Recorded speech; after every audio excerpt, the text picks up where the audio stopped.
Okay. Hello, good afternoon, everyone, and welcome to one and all. Vision 2020 India, in technical collaboration with OCI and in association with Cybersight Orbis, is conducting a series of webinar on different optometry topics. This is our second session in this series on clinical examination tools, where today we are having IOP evaluation and screening.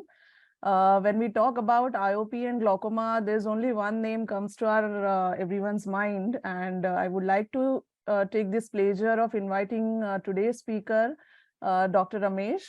Dr. Ramesh began his career as an optometrist and a clinician scientist in 2001 and has academic, clinical, and research experience in this field of optometry. He is currently working as a professor, Department of Optometry, Manipal College, Health Professions, Manipal Academy of Higher Education. He has completed his doctorate in 2014 from Birla Institute of Technology and Science, Pilani, India. He has received the Indo-US Public Health Research Postdoctoral Research Fellowship 2014 at Wilmer's Eye Institute, Johns Hopkins University, Baltimore, USA. He has 72 research articles in peer-reviewed indexed journals with H-index of 22nd and has filed 4 patents. He is currently listed among the top 200 optometry and vision science researchers globally and is one of the 2 researchers listed from India. Innovations from his research team has won the gold medal for best innovation at the DST Lockheed Martin India Innovation Growth Program 2013, and he is nominated mentor for the DST Lockheed Martin India Innovation Growth Program. So welcome, Ramesh sir. As a panelist, today we have Mr. Preeti Singh Rekhi with us. He has completed his optometry graduation from Elite School of Optometry and clinical training from Sankara Nethralaya. He had taken advanced training in the clinic of Dr. Kaan Chatwal and Dr. Jim Wilkinson, Ontario, Canada, with special emphasis on learning disabilities and dyslexia. He has completed American Optometric Association accredited advanced contact lens training program in New York, USA. He has been involved in academics with various optometry colleges and served as a key opinion leaders to various companies. He runs his private practice named as a Spectrum Eye Care since 1991 in Chennai. Spectrum has been providing all its services to people with moderate to severe challenges, intellectual, cerebral palsy, Down syndrome, and autistics. So welcome, Rekhi sir. Along with him, joining us today for the panel discussion, we have Ms. Kaksha Desai. She has completed her bachelor's and master's in optometry from Harijot College of Optometry, Navsari, Gujarat. She is currently working as an assistant professor at Harijot College of Optometry, Navsari, and working as an optometrist in Rotary Eye Hospital, Navsari since 2014. Her special interests are contact lenses, low vision, and biometry. So welcome, Ms. Kaksha Desai. We'll move on to talk now. If attendees have any questions, please type them in the chat box. We will take them after the talk. So without wasting much time, I would like to invite Dr. Ramesh for his talk. Welcome, Ramesh sir. Over to you. Yeah. Thank you. Thank you, Harshada, and good evening to one and all. Let me start the timer. I think this, when Lakshmi ma'am called up and, we were discussing on how to bring in tonometry, I said, I wouldn't say only IOP, I would say glaucoma evaluation and tonometry is a part of it. So that's the base I would like to start with. So these are my financial disclosures, some grants, and I'm also associated with startups and companies as giveaways. So let us first understand glaucoma. So this is a well-established definition of glaucoma, wherein glaucoma is a multifactorial optic neuropathy. So the optic nerve head changes have to be there to say somebody has glaucoma, where there is a characteristic acquired loss of ganglions, retinal ganglion cell loss, and there is an atrophy. And when such a change happens in the optic nerve head, this can be due to certain risk factors. And one of the most important risk factor is an elevated intraocular pressure. And I put in parenthesis that it is a modifiable risk factor because that is the easiest way that we can address a patient while we manage a patient with glaucoma. Other non-modifiable risk factors are family history, race, and age.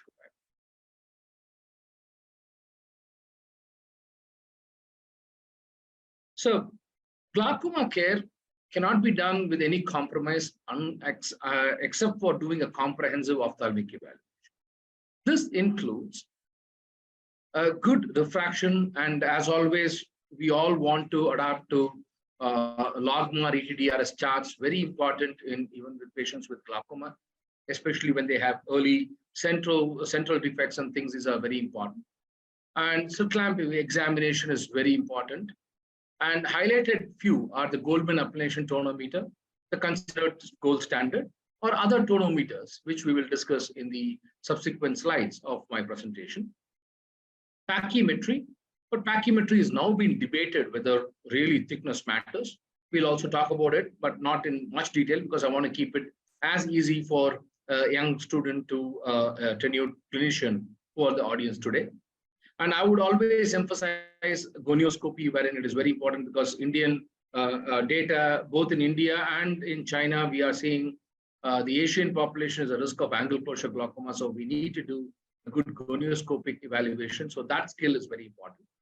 Fundus evaluation, especially stereo biomicroscopic disc evaluation, is the most important because the previous slide you saw, diagnosis of glaucoma is nothing else but optic nerve change, right? And then finally, concluding that visual field losses can help you start your management of a patient with glaucoma. If I look at IOP and glaucoma diagnosis and simply put it in a simple Venn diagram form, some of them will have raised IOP, and we generally say 21 and above, but depending on the population, a normal person can have 21, 22. So urban population in India have a slightly higher IOP. So let's look at raised IOP as at 21 millimeter of mercury and higher. But those who have raised IOP, some of them will have an disc change, but good number of population will not have an IOP because when we check the IOP might be less than 21, but they will have disc changes. And another group is 100% there should be a field defect. Some of them will have field defects due to even neuro-ophthalmic conditions or even glaucomatous conditions. And the overlap is what you're seeing in this Venn diagram. So in a very laymanish or a very easier way to look at this, when all the three are there, raised IOP, disc changes and field defects, only the central part should be there. When this is hardcore glaucoma, but even if IOP is not raised, if my disc changes and field defects are seen, then you have to consider the patient as glaucoma. Because many a times, the snapshot IOP we call, because we measure at one time, right? At whichever time the patient walks into a clinic, that is called snapshot IOP, need not be representative of the actual raised glaucomatous IOP of that patient's profile. I hope this is a point that we have to remember. Okay, that is why only screening with IOP alone is not a valid way. Is it so easy to manage with just a Venn diagram? No, not at all, friends. Management of glaucoma is a very complex puzzle. As you could see, we bring in evidence. 100% evidence-based care is very important. So care will depend on not only IOP, age, personal experience of the clinician, stage of optic nerve damage and visual field, the quality of life of the patient, okay, systemic conditions, and finally the cost and compliance, which are kind of related to what my experience has been. These all have to come in when I say a target IOP or a decision on treatment of glaucoma is concerned. Okay, so what is the role of IOP then? You should understand that IOP value, absolute value of IOP is not diagnostic. Okay, but higher IOP, higher the IOP, the risk of having glaucoma is higher. So there is an associated odds that if a patient has high IOP, they will have more risk of becoming blind. Okay. So if I would look at, this is a basic, if I would classify glaucomas as primary, secondary, and developmental glaucoma. Most often, normal tension glaucomas are patients who do have optic nerve change and visual field, but never, even if you test IOP every hour, their IOP will not be beyond 21 millimeter. So these are called normal tension glaucomas. And many patients, so this is not a published data, it is from clinical experiences that I share that most often closed angle glaucomas will give a slightly higher IOP, which are beyond 40 and things, but that is not always standard. So what I want to share in this thing is, IOP alone, is it enough? No. Okay, you need to understand that the disease presentation, depending on what the etiology, that is the causate factor, or what is leading to the presentation of the disease, is the way in which glaucoma has to be thought. And IOP is a very important, but not a definitive diagnosis of glaucoma. Let me make it very, very clear. So why are we worried about IOP? Okay, studies have shown that if I don't treat IOP, if IOP is not so important, why to worry about it? No, not that way. I'm not saying that. But if there is untreated IOP, if a patient has more than 30 millimeter of mercury and he is not treated, he has not been diagnosed when he comes to an optometric clinic, what happens is within 3 years, he or she will have irreversible blindness and end-stage visual field loss. Okay, and those with 21 and 25 will take 14, 15 years, but a patient who is having higher IOP has a more faster deterioration of their rate of visual field loss. So that is very clear. So this is an equivocal evidence saying that don't just take only one IOP, but don't miss out IOP. So we should do intraocular pressure measurement, but don't diagnose glaucoma with intraocular pressure. Okay. So how do we do? So this is a very simple way of understanding. When the eyeball, we put an external pressure, a force is applied either by deforming the eye globe or by flattening the cornea, and there is a resistance from inside, from the eye, and that is what we equate and find out the intraocular pressure. The most common ones, I would want this to be redundant as a glaucoma practitioner, and like how we always say, don't do Snellen, I'll come to that debate. But other tonometers are indentation, applanation, and there is a very good article recently that debates whether rebound tonometer is a new type of tonometer by itself, because it doesn't completely applanate and it has a different principle altogether. Indentation tonometer, Schiartz tonometer. Yeah, it's like putting a weight on the patient's eye. And while doing procedure also, we intend to give more pressure. I would never recommend an Schiartz tonometer, but it is not so common that practitioners across India and even globally, there are people who still use Schiartz tonometer. It's better than tactile pressure, so they end up doing that. The problem is the debate is something like we do want Logmar to be used. We know Snellen is not as good enough, and we want to replace Snellen with Logmar, but still there are practitioners who only do Snellen acuity, right? So something like that is where it goes. But eventually, in a good glaucoma practice or every optometric practice should try to avoid a Schiartz tonometer because it's not an easy to do procedure. You need a supine position and things like that. So now what is the gold standard? We go with the other type of perimeter with tonometers, wherein Goldmann applanation tonometer, which is variable force applanation tonometer, and a portable variety of Goldmann is called the Perkins, and we have TonoPen. And air puff tonometer is constant force. The air puff is constant, but the area it applanates is different. So here we go into applanation. The word of applanation refers to soft, only touching the outer portion of the cornea and flattening it.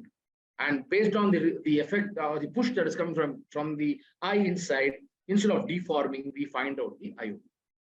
Okay. There are newer tonometers where contact lens-based tonometers are there, continuous IOP measures, rebound tonometer, and home-based tonometers.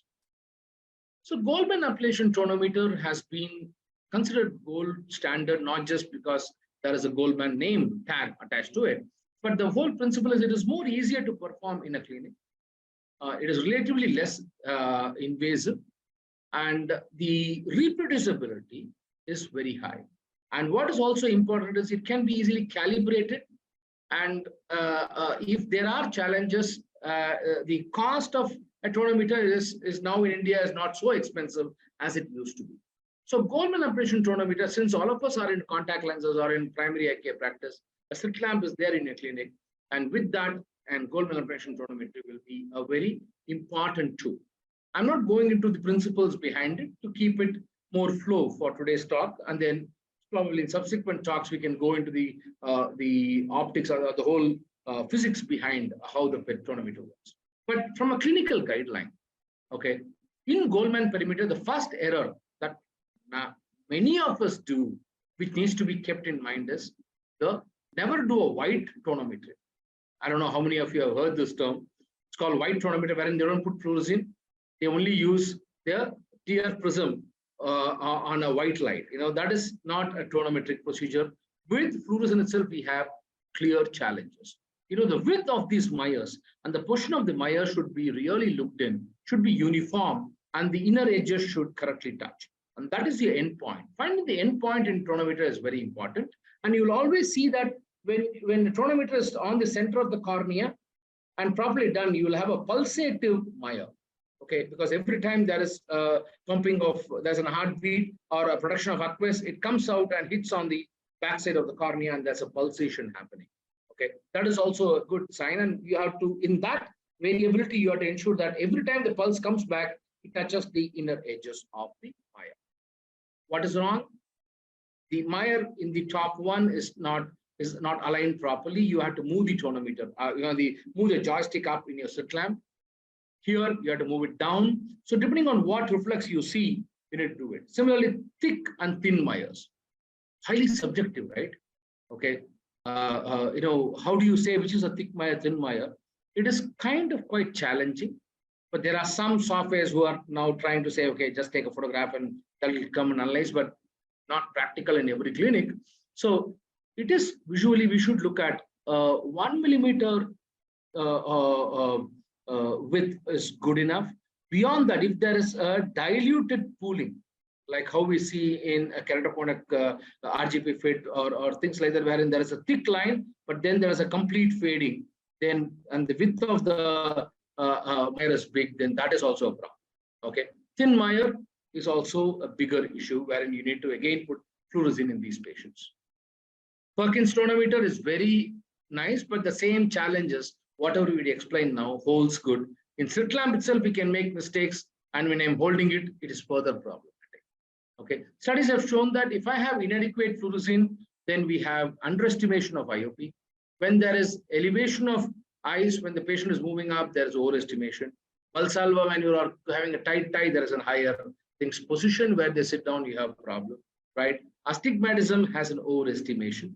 If somebody has an excessive palpebral fissure widening, forcefully widening, and you are unnecessarily touching the globe, then there could be an overestimation of IOP. And moreover, inter and intra-observer variability are also seen. So a known devil is better than a known angel, right? So something like we know what matters in tonometry Goldman, so we can ensure that we try to do the best out of it. The similar time is where Makema tonometer came in, which is a pneumo tonometer. Okay, so the application is more based on the plunger movement and the electric impulse. So the commercial one that you see a pneumo tonometer is TonoPen. Okay. TonoPen is highly portable, it's very useful, but the repeatability from recent literatures have shown that even literatures with high IOP, there's the variabilities are quite larger range as compared to Goldman operation. Okay. So the biggest challenge that we face in today's era is towards patients who had underwent LASIK 20 years back are now in the age of 40s and 45s, and they are the at-risk population for glaucoma, right? And they could also have family history and other things. So when you look at patients who are having altered corneal physiological shape, a normal tonometer has a lot of problem, right? Because it goes with the constant things. So the dynamic contour tonometer, which are quite expensive, they look at a piezoelectric module that can remodel the surface to the shape of the cornea, and then use a pressure sensor to measure the IOP, right? So DCT is a very good tool, but only used in very high-end clinics or in research setups even today. So ARPF tonometers, during COVID, they have been asked to, most of the guidelines said don't use ARPF tonometers because it can spread up the aerosols when a puff of air comes in, and the COVID can also be, the viral load can also be in your tears. So there's a high risk. So this was not used during COVID, but now again, back to practice. So this uses a constant force of air, and then imaging is done by IR implications that look at what is the change in the cornea, right? Corneal shape when a puff of air of 20 microsecond falls on that, right? So here what is happening is the next level of thing is ocular response analysis, and there are various avatars of this, depending on the IP and the company's profile, wherein they also bring in the anterior and the posterior of change in shape and bring out much more data beyond IOP, known as corneal hysteresis, okay, or the resistance factors, the viscous, the flexibility quotient of a patient, right? So how much is the cornea able to withstand the whole force of air that is brought in? So more insights are brought in with ocular response analyzer. If you look at it, Goldmann is cost effective, but all the other tonometers are quite expensive till date. And this is when the iCare rebound tonometer came into place, wherein during COVID time, it was more easy with a replaceable probe, which can be thrown away or sterilized properly many times, and very highly repeatable. We have published recently, 2 years back, regarding the repeatability and agreement of iCare tonometer against Goldmann, and this seems to be a very good tonometer. The rebound tonometer principle is a very small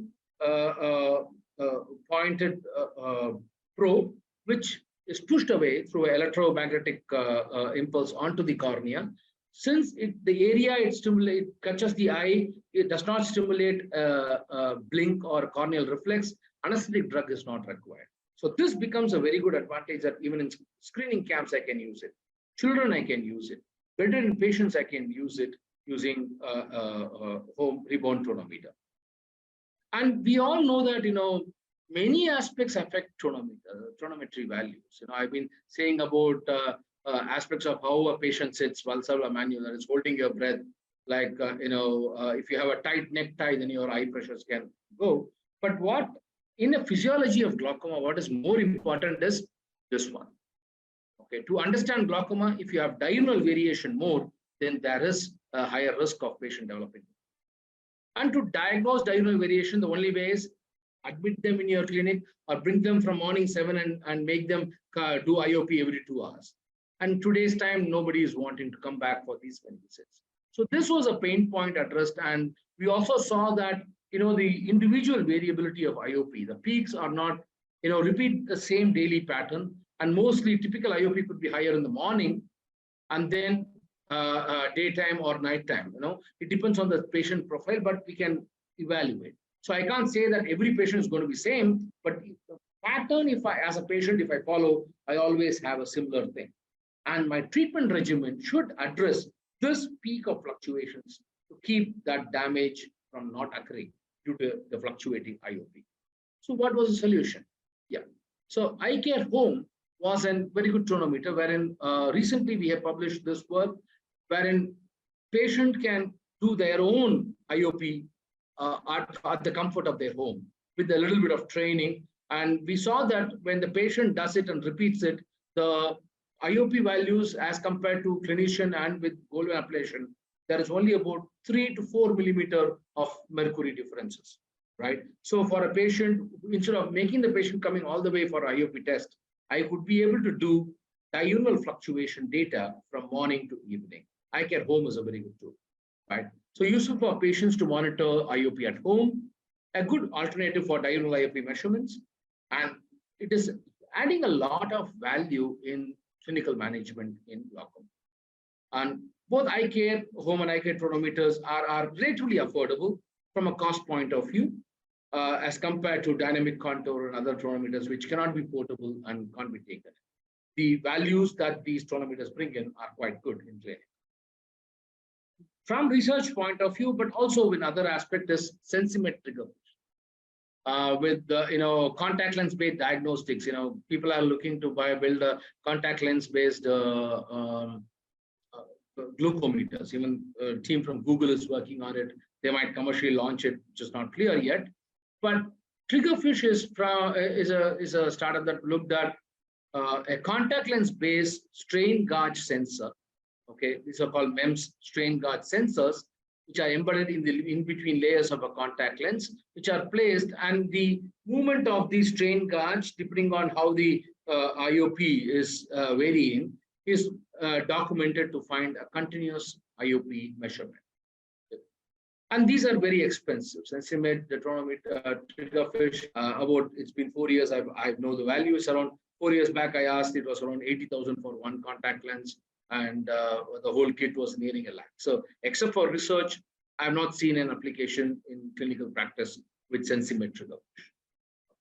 So just to look at a summary of things, there are intraocular pressure measurement is very essential in ophthalmic examination, in optometric evaluation. It is critical in management of glaucoma, but you cannot just diagnose glaucoma based on IOP, because glaucoma means optic nerve change. If optic nerve change is there, visual field is there, and the pressure is high, yes, that patient needs more attention. But the instrument that we select and the way we examine have a lot of problems. So numerous factors affect IOP measurements: instrument related, depending on the type of instrument; patient related, whether I'm wearing a tight tie or sitting properly, or whether I am shrugging my thing or holding my breath because I'm afraid something is close coming in, that could be affecting it; procedure related, how well you do it. Are you putting the appellation tonometer in the center of the cornea, or are you using a tonopin in the center of the cornea, right? Or an IK tonometer center of the cornea makes a lot of difference in the IOP value that one would get. Okay. So these are all the aspects. From a practical aspect, again, I would like to emphasize that single IOP, known as, remember the word, very simple, like we take photographs, selfies, right? Snapshot IOP is not a good predictor. 70% of glaucoma patients have less than the cutoff of 21 or even 20 when they come to a clinic. That is what research has told us. Why? Because at that time, the diurnal fluctuation is so low that the IOP for that patient is low. Okay, but when you do a diurnal fluctuation value, range is more important than the number. Okay, that is something that all of us have to do. So the first point in every clinic is start with a tonometer if you don't have. But also remember, moment there is a risk that you are seeing that optic nerve is affected and visual fields are showing some changes, or there is a family history of glaucoma, that patient needs to be called and ensure that you do a diurnal variation examination. Okay? So use multiple IOP readings for making a good diagnosis, and that is what is being prescribed in most of the guidelines, bearing in mind the challenges that are there with multiple reading. Because one has to either invest in an instrument or call the patient.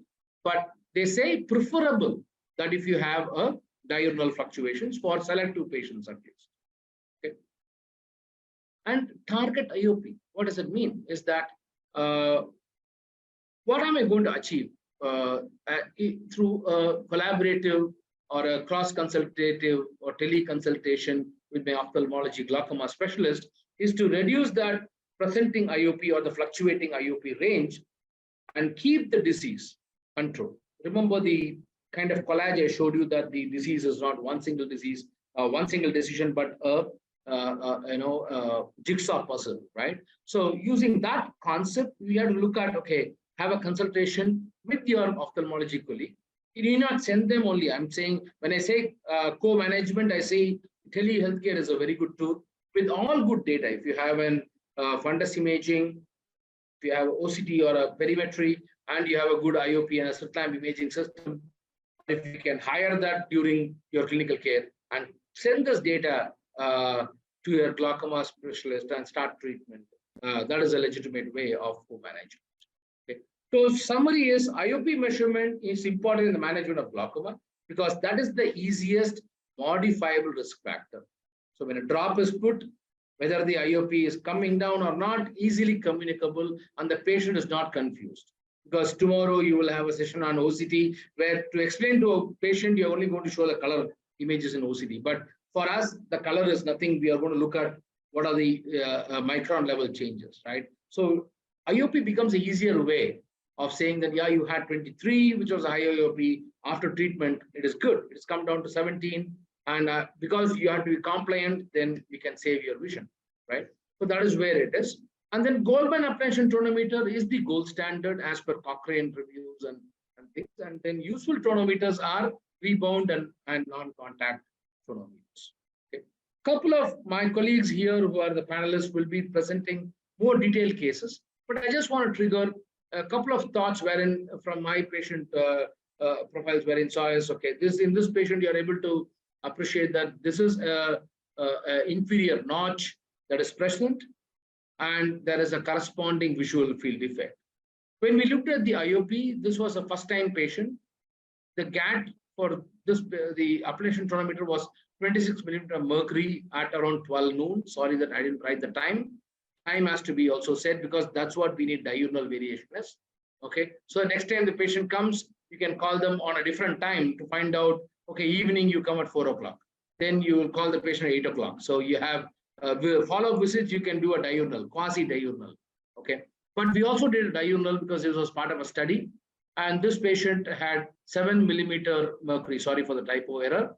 Okay, fluctuations that were more than 9 to 10 are considered, more than 7 is even considered as a highly fluctuating glaucomatous risk factor in diurnal variation. So this patient needs a very aggressive therapy, wherein our ophthalmology colleagues and we start managing with prostaglandin analog and treatments. Now the target IOP pressures have come down to around 17 because there's already established optic nerve changes. Next patient, already a known patient who's on treatment, who's on couple of is on a combination drug, okay, of beta blockers and alpha adrenergic inhibitors. But even with that, his pressures were 19. Hey, good, less than 20, right? No. But look at the disease. The optic nerve is a complete glaucomatous optic atrophy. So since the disease is very severe and there is significant visual field loss, and when we do diurnal, he was having higher fluctuations, which means that 19 is not a safe IOP for this patient. We had to recommend for a trabeculectomy with a guarded prognosis, saying that, yeah, you might lose this, but if you don't do a surgery, whatever is remaining, the risk is going to be there. So they couldn't afford for an implant, but we did a trabeculectomy, and then the pressure came down to 11, and the fluctuations were just around 3 or 4 millimeter mercury post-surgery. So this is how we apply the tonometric values into clinical care, and every treatment has effect on the target IOP depending on the type of medication, depending on the laser or surgical outcomes. It needs to vary, because if I think some of this will be highlighted in the case presentations, but the prescriptive aspects, even if we get our counsel, we don't have the rights right away, but do promote and do co-management through tele and professional referral to a colleague, to your ophthalmology colleague, to start anti-glaucoma drug. And that is very important because we need to understand how a drug can affect the patient's quality of life. With that, let us beat invisible glaucoma by adopting good tonometric practice and not just doing single shot tonometry, but planning for a diurnal measurement of tonometry evaluation for your patients. And remember, glaucoma is a disease of the optic nerve head. And only when you see a change in the optic nerve head, call that patient or explain to him that you have glaucoma. Till then, it is better to say you seem to be at risk for a certain disease, even but uttering the name glaucoma will fear them because they go Google will show that it's a blinding disease and they get fear. So beware of what terminology is used, and good luck in beating the invisible glaucoma. Okay, thank you. Thank you, Dr. Ramesh sir, for such insightful thoughts. Now, speaking of glaucoma, this was an incident, I'm sharing my experience. This was an incident just in my family. So basically my uncle, there is no family history of glaucoma, and he always used to complain, sometimes headache. He was not exactly able to describe what his complaints were, but sometimes pain, sometimes redness. So once I called him for evaluation, his IOP was found to be 26. Then again, I called what we have, Ramesh sir have rightly said about the diurnal fluctuation. And he used to complain only about one eye. So diurnal variation was done. And after a comprehensive examination, again, I would like to quote Dr. Ramesh sir that it is not just about the IOP, it is also about full evaluation, full glaucoma evaluation was done.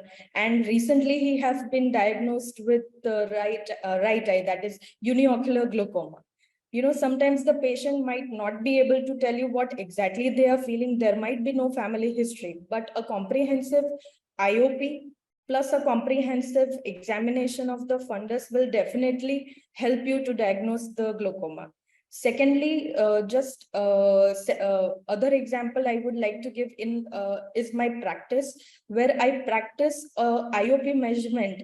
As we have a visual acuity measurement, IOP measurement on each and every visit is also compulsory. So we don't miss the glaucoma suspects or family history. Whenever the patient tells, we obviously do it. But if they are glaucoma suspects, they are not knowing about what condition they have. So in our practice, we have a mandatory IOP measurement in order to diagnose whether they have or they don't have, or are they even a suspect of glaucoma. If I may just add in before Raiki gives, because Raiki's case is going to be awesomely classic and we'll be learning a lot. Now, Kaksha, to add into Kaksha's experiences, in the talk I was talking about how we can manage our OPD appointments in such a way that we know that the patient has this suspect or needs follow-up IOP. If the patient cannot afford a diurnal from morning to evening, you can give an appointment in such a way that, okay, next appointment you come at morning 8 o'clock. Okay, next appointment, today you came at 12 o'clock, next at 8, and then again in evening or slightly later in the evening, so that you at least get a profile of within a month's time you will have, because if you call every day, they're not going to come. They're going to blog saying that don't go, he calls every day or she calls every day. Okay, so we can't call them every day, but depending on the kind of, and glaucoma is a slow progressive disease, not an emergency, unless and until it's an acute Ancosh attack. So that is one way I would want listeners here to understand that when you plan follow-up, also plan the timing in a logical way so that you can get an insightful data. Over to you, Raiki Bhai. Yeah. No, I think Ramesh, that's a very valid point. As a matter of fact, the strategy you mentioned is something we've employed for many years, especially with people who have a family history of glaucoma. And the first time they come, they have a pressure of 16 or 17. We make it a point that the next follow-up visits, even if it's a year later, we make a file note of it that they have to come at a different time. So when we fix appointments for them a year later, we actually schedule, let's say, come at 6 o'clock in the evening or come in the afternoon. You tell me when, but come in the afternoon. Very, very valid point. And I think it's been successful for us because we have picked up a few cases. I have only one case that I wanted to talk about to start with. But you mentioned something in your talk, which I'm not so sure that it is a very valid thing now. You said this is a correlation with pachymetry and glaucoma. So this is an interesting case which came to us in 2018, if I remember right, 2018. I've got the file here, so I'm just referring. I'm getting old, so I need reference notes. So this guy, interestingly, was sent to me by a homeopathic specialist. It's his patient. And he lives in the US. And he was around 38 at that time. And he was diagnosed with glaucoma in the US, was put on a prostaglandin. And when he met the homeopath, whom he's known for years, that guy touched his pulse and he says, I don't think you got glaucoma. Your history is not tying up. He's a pretty interesting homeopathic specialist on his way. So he says, I don't trust ophthalms. I trust my friend who's an optometrist. I'm going to send you to him. So this guy was in town for a month. I had a look at all the reports that he had. And interestingly, the US had not done a pachymetry. With the prostaglandin, his eye pressure was, I think, it was around 17 or 18. So I said, okay, he had practically no visual field defects. His OCT, which I didn't have access to, apparently was near normal. So we ran it through a whole glaucoma package where we did an OCT, which was normal. We did a field, which was normal. We did your fundus photography. The discs were a little suspicious, but I think he's just more physiological coupling than anything else. Interestingly, his pachymetry readings was 641 in the right eye and 645 in the left eye. So I told him, I said, okay, let's do one thing. I'm an optometrist, I can't do this, but you're here for a month. Go off the medication and let's see what happens. He went off the medication, 3-week washout period. His pressure was 21. So 21 minus 6 becomes a 15. His actual pressure values without the medication were 15. And it's been, what, 5 years now? The interesting thing is, he went back to the US to the ophthalmo at seen him and showed the reports. And credit to the ophthalm, he said, your chap in India is absolutely right. But here the twist to the tale. Every time he visits him, he gets the whole checkup done. The doctor writes out a prescription for a prostaglandin, gives it to him and says, don't use the drops. Because it's in the system that he's a glaucoma patient, right? So if he stops the medication and 5 years later he develops glaucoma, he can be sued. Oh, congratulations, medico-legal So systems. I thought it was an interesting thing where just a simple value of a pressure can sometimes erroneously put you on the wrong path. This was a glaring case because I think this is probably the thickest cornea I've ever come across is 645 microns. I agree, yeah. So I just thought it's a interesting sort of a thing to put to. Yeah. So we started with this very good point saying that in my talk, I did put CCT as a factor, but I also said there's equivocal evidence. There are two things. Let me answer that thing. In these cases, as what Raikiji has rightly said, in the patients with ocular hypertension, which is the kind of a case that Raiki sir showed, that he has higher IOP, but no other challenges. He has normal optic nerve head, normal, retinal OCT and perimetry. CCT has been shown to be thicker. Okay. And patients with normotension glaucoma have thinner corneas. Okay. So initially, the publications from 2010 to around 9 from Chennai glaucoma study also we have published extensively in CCT. We found variability between rural and urban. But of late, what is the physiological changes they are saying is, see, glaucoma is diagnosing time, you can use that CCT correction. And today, with tonometers, we are getting the true IOP itself. So it was more of that kind of a thing. And they said, when you're following up a patient, because there was more of a evidence was put in from with not much of clinical support was, if you have a thin cornea, that patient is going to progress. The one thing I missed in my presentation to highlight, Raiki Ji, is in diagnosis, yes, thinner corneas give underestimated IOP. Therefore, their true IOP could be higher than what that is. A thicker cornea gives overestimated IOP, and therefore their actual IOP is lesser. The correction factor, there are many formulas available, and you have used the most common method of Wheeler's correction factor. There are 6 for every 17 microns, 1 millimeter. But where the thing which thanks for reminding me for this point, for bringing clarification is, I would want to emphasize this. Some clinicians, they were started treating a patient with thinner cornea more aggressively, considering that there is going to be a faster progression on that patient. Because that was something that came about 10 years back, and there were evidence saying that if you have a thinner cornea, treat them aggressively. And that aspect has been taken away. So management aspect. Repeat that again. That aspect has been is been proven wrong that a patient. So because there were physiological studies from Professor Harry Quigley's lab and from and even from Bangview and many students saying that they said, okay, if the cornea is thinner, the collagen levels are thinner, so that even the lamina cribrosa and the kind of support system in the retina is going to be thinner, so there is a higher progression. But that was shown both in animal models and that don't be aggressive in treating a patient with thinner cornea. But for diagnosis, 100%, I would like to still emphasize with the good example that you shared. And thanks for bringing this to light. So the recent evidence shows that treatment equivocal, whether I should take CCT as a risk factor in treating things, but diagnosing, yes, it makes sense. That is the current thing which I've been. If I may ask a question, Harshada.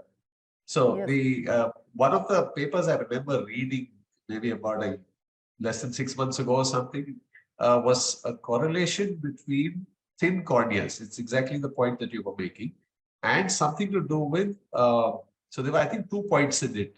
One was the fact that there was corneas with people who were treated with prostaglandins started developing thinner and thinner corneas.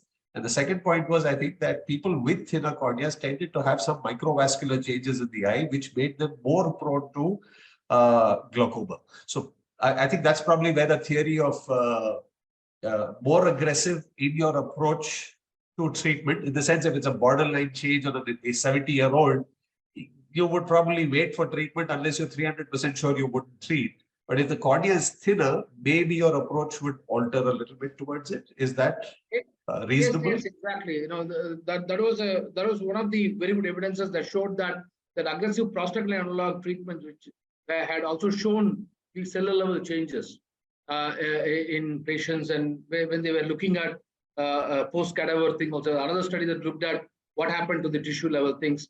So these were the evidences saying that don't treat for a patient in such aggressive, because glaucoma is not something you are actually creating more harm than helping the patient in controlling the disease. So exactly, that was one of the articles that were being cited, and that is the clinical dilemma. So to the viewers, to the things, CCD is important, but do a tonometry good first, and CCD is the next point. So give a weightage. If I give a weightage bar, I would keep 60% is where I believe in CCD, because if I know to look at retina properly, my optic nerve and other things are good, then that's where glaucoma is. IOP is just, it can vary. If I hold my breath, it's going to vary. So IOP is a cranky measure. So I wouldn't totally go with only IOP as a biomarker. So in most practices, I would, you could start with optic nerve evaluation moment the patient comes in, or have a fundus imaging technique so that you have good documentation. That's right. Yeah. Thank you so much, sir. Rekhi sir, that was a wonderful case. Thank you so much for sharing that. I would like to ask one question, like from the optometry point of view. What should you think that it should be an end point now that's, because there are many of young practitioners now, they are starting their own practice. So what should be the end point that, now that's it, I want to refer it to the ophthal. So, some practitioners just take one reading. If it is on the higher side, they refer, or some might go on doing all the tests. So according to you, what should be the end point for the optometrist, basically, for the, a proper referrals and like that? It's a very good question. Let it not be Ramesh's recommendation, because I'm a small person in the whole gamut of understanding the disease and things like that. So Asia Pacific Glaucoma Guidelines, okay, these are available. Like if you register to the Asia Pacific Glaucoma Society, or the even the European Glaucoma Society also suggests. So they have given it a flow chart kind of a thing. So the basic thing that from a primary eye care point of view, there are studies from Europe and also in Australia wherein they suggest that if you look at an optic nerve, so the first skill is, if your optic nerve shows clinical important pathognomonical signs like asymmetry between the cup disc ratio between the eye, where there is no anisometropia. Disc size is the same, but the cup disc ratio and the disc profiles are different. Second, if there's a notching. So I'm not talking about IOP. I purposefully not saying IOP alone. No? So first thing that we have to gain is looking at the optic nerve properly. Is there an ISNT, or how is the neuroretinal rim contour? Like, in Reiki sir was beautifully saying, it was a physiological cup. So the first thing an optometrist has to learn is learn the competency to understand the optic nerve physiology with just a good stereo biomicroscopy. Don't take your DO, use your 90D or a 78 dot lens, 90D, and look at the optic nerve very good. Okay, and that's the cost-effective way. Okay, so that's the first thing. So when I see an pathognomonical glaucoma optic nerve changes, which is notching, okay, bipolar changes, cup disc asymmetry with disc size being the same between the eye. Along with that, if you see some splinter hemorrhages, non-related to diabetes, but it is there in the border, and there is an RNFL defect. And with this, even if I don't have a perimetry in my clinic, I look at IOP. That patient, I will do IOP. I should also do diurnal variation of IOP. With all these things, if the fluctuation of diurnal goes beyond 7 millimeter mercury, and IOP can be, at that snapshot, it can be 21 or 25 or even 30. If it is 30, 100% referral. 21, you have to. When these signs are there, refer the patient, because these are the 15% patient population who needs to be evaluated with a perimetry, and 100% OCT is required for a baseline thing, so that there could be a clear diagnosis made at the stage of disease they are suffering from. Okay, so, but beyond that, if there is a high IOP alone, like the good example what Raikis had told, there's an ocular hypertension. You look at the optic nerve, it shows a relatively healthy nerve, and then you did IOP and pachymetry was done, and then you are sure that that's going to be there. You follow that patient. Okay, see whether the same thing occurs for after 6 months. So make sure that you communicate to the patient that you have to come back to me, and that's increasing your footfall, right? So now you have another chance to sell any other glasses or apparels or coolers that you want to sell along with your practice, right? So make sure that you communicate with the patient. And there are a whole lot of guidelines given by societies, and these are basically focus groups who sit down and discuss. And if you look at Asia Pacific glaucoma, I think there are very simple guidelines. They have not trusted everything. They know that not every practitioner can have an OCT, right? But they have also given that this is the minimum kind of thing. So I would like the audience and all of you should look at those guidelines and then follow it. Reiki, if I may add something, Ramesh, if I can add something to this, I think what Harshada wanted to know was a guy who's starting off his optometric practice, what are we looking at? So I think from what I've understood from you, if I can summarize, is one is pressure above 21 needs further examination or referral. So we also follow a system where year on year, we look at the variation on pressure. So I think if I'm not incorrect, the system we follow is 6 units of variation year on year. So basically, if I get a patient who last year was at 20 and today is at 12, we look at it more extensively. We look at it more depth, because so the possibility is either 12 was wrong, 20 was wrong, or there is a problem going on. So I think more than 6 units of variation from different visits, and more than a 2-unit variation between the two eyes, as long as both the eyes have not been operated upon or don't have uveitis or don't have any other extenuating circumstances. Right. Would I be correct in that, Ramesh? I totally agree with you. Like, especially. And then you start, or you post this, you start either referring out, or if you have the capacity, do your additional Pachy, OCTs, and feeds. And you can get them done at outside centers, or refer out to a glaucoma specialist to be tied up. I think that would be, at least that's the approach we follow. Yeah, I keep on emphasizing tele-healthcare in glaucoma is a very important thing, because if you have all this data, the patient can be right away sitting there and you can connect and with your glaucoma doctors across and start treating. Sir, if I may add to it, just now the recent advancements of glaucoma AI analysis is also very helpful, where the AI does the analysis of the disc and it basically tells you whether it should be referable or not. You check the IOP, you check the disc, also have a report of AI, then you can definitely refer to an ophthalmologist of that patient. We do use it. Our startup has developed AI solutions, and we do use it. But if you see the current practicality, because most AIs, except for the Google's basic one that might come soon or so, is we have to have standardized data that is compared, right? That ground truth data is a challenge. So for referral, yes, I would agree with you. Yeah, that is going to give you, for a fresh optometrist who doesn't still know to look at the optic nerve, AI is going to help, but don't depend on AI, because today students do ChatGPT assignments. That's not what AI is for, okay? So I would urge you to learn the competency of looking at the optic nerve using your slit lamp And that is going to give that personal and professional connect with your patient. So that is my first point. And AI, yeah, when you're doing mass screening, where you can't do that personal touch with every patient, use AI. So, Yes, sir. and I'm sure my technical team is going to hit me when I go back and when they listen to this by any chance, saying that I'm trying to sell a product of AI solutions. You are saying otherwise, you know. Yeah, Kaksha, no, I agree with you, but there is. No, sir, just we need to see We need to ourselves embrace. and correlate. Correlation is definitely there. That comes with AI. First you see, then if you have a doubt, you can refer it further. I think in the question answer sessions, we have Sanjay Bhai. Sanjay Bhai is asking, thanks, Sanjay. You know, these presentations are thanks to my gurus to have given opportunity. A very good question, sir. Systemic diseases have, you know, now there are. Let us look at most common systemic diseases. Going to be where they're going to debate about hypertensive retinopathies, or hypertension, systemic hypertension, and glaucoma. These are the metabolic diseases that we take up.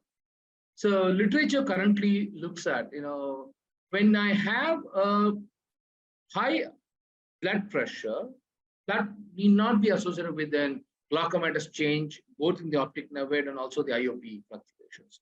But where it looks at is some patients who have significant blood loss due to trauma, or when they are on aggressive systemic beta blockers or other antihypertensive medications, when they have a fluctuating blood pressure, when the blood pressure becomes hypotensive, enough blood flow is not happening. Okay, so that is one aspect. Animal studies today, you know, from Bang View and his team from Melbourne, have showing a slightly different way of saying that even high blood pressure is not changing the IOP or the flow of blood, but it is attenuating the vessels, microvasculature vessels in animal models. And that could be the reason for progressive glaucoma that we are seeing. So in so far, we were understanding that hypotension is a problem when it comes to blood pressure valuation, but it is also becoming new and new, because today we are having high resolution OCT, right? The hyperspectralis OCTs are giving us that microvasculature changes, or I am having an OCT angiography. Before I was not able to understand that, but now with OCT angiography studies where we are able to look at when even blood pressure shoots up, there is a vasculature flow changing that is happening. So I wouldn't say only IOP fluctuation, not much, but looking at the retinal physiological changes due to hypertension on a grade of 1 to 10, 7 good evidence are showing that lower pressures, hypotension is a risk, but higher BP beyond a certain level is also a problem. Coming to diabetes, studies from population-based studies, we have seen that in Chennai glaucoma study, we didn't find an association. You know, when it comes to odds ratio, you know, smoking and cancer is like a wheel. So one study will say yes, other study will say no. Like that, you know, mere odds ratio is there. But if you look at physiological changes, the microvascular changes that can happen can accelerate RNFL thinning. So in patients with advanced diabetic retinopathy, we have also, there are clear evidence that RNFL thinning is happening equally quicker, because it is not just an insult that is happening because of glaucoma, but overall the vascular plexus is getting to a big challenged position. So both these conditions, glaucoma changes are well notified and needs to be very closely followed up. Is my conclusion, Sanjay. Reiki ji, your thoughts and Kaksha, yeah. No, I think the only other thing that I can talk about in terms of systemic diseases is like you said, diabetes, where it results in neovascularization, which results in neovascular glaucoma. I don't see any other systemic disease. However, I may add one thing which may be of interest. I was recently reading an article. I'm doing a little bit of work on insulin resistance, and they've actually found insulin resistance receptors in the brain, etc. So they've actually injected a rat with, basically made the brain of the rat insulin resistant. And what they found was that the IOPs doubled. Oh. So whether there is an insulin resistance factor in the trabecular mesh work or something to do with again microvasculature would be an interesting thing. So this is something that was done about 4 years ago, I think. So Oh, I wow. by chance came across this article. I was a little curious about it.